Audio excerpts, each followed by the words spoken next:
کسی بھی عیب کی نسبت اللہ کی طرف نہیں کی جائے گی۔ جن لوگوں نے یہاں غلطی کھائی، اللہ یستہزئ بہم، اس کا معنی یہ کیا اللہ ان سے ٹھٹھا کرتا ہے، مذاق کرتا ہے۔ بہت سارے مترجمین نے یہی لکھا، لیکن ایسا نہیں ہے۔ حضرت موسیٰ علیہ السلام نے کہا گائے ذبح کرو، تو قوم نے کہا کہ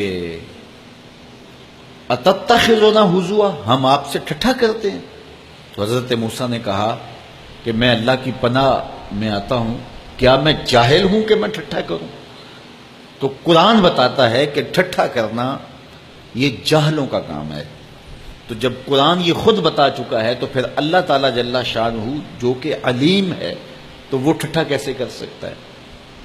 تو اعلی حضرت نے اس کا ترجمہ کتنا خوبصورت کیا، اللہ استہزاء فرماتا ہے، یعنی یا یہ معنی کیا علماء نے کہ اللہ ان کے مذاق کا انہیں بدلہ دیتا ہے۔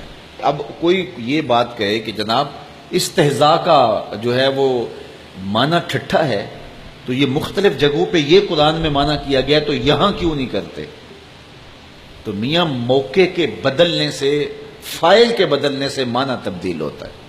اس کی سادہ مثال کہ کوئی کسی کی گردن کاٹ دے تو کیا کہلائے گا؟ قاتل، قاتل کہلائے گا نا۔ اور اس کا مقدمہ عدالت میں چلے اور سماعت کے بعد جج حکم دے کہ اس کی گردن کاٹ دو، تو جج قاتل کہلائے گا یا منصف کہلائے گا؟ کام دونوں نے ایک کیا ہے، ایک قاتل کہلایا، دوسرا منصف کہلایا۔ جج کو آپ قاتل نہیں کہہ سکتے، جلاد کو بھی قاتل نہیں کہہ سکتے، اس کے لیے جلاد کا ٹائٹل ہے، اس کے لیے منصف کا لفظ ہے اور اس کے لیے قاتل کا لفظ ہے۔ کام تینوں کا ایک ہے، لیکن فاعل کے بدلنے سے معنی تبدیل ہو گیا۔ تو اگر وہی لفظ جو ہے وہ اوروں کے لیے ہے تو وہاں ٹھٹھا معنی کیا جا سکتا ہے، لیکن جب فاعل بدلا تو پھر اس کا معنی ٹھٹھا نہیں ہے، اس کا معنی یہ ہوگا کہ اللہ تعالیٰ ان کے مذاق کا جواب دیتا ہے، جس طرح قتل کے جواب میں قصاص ہے۔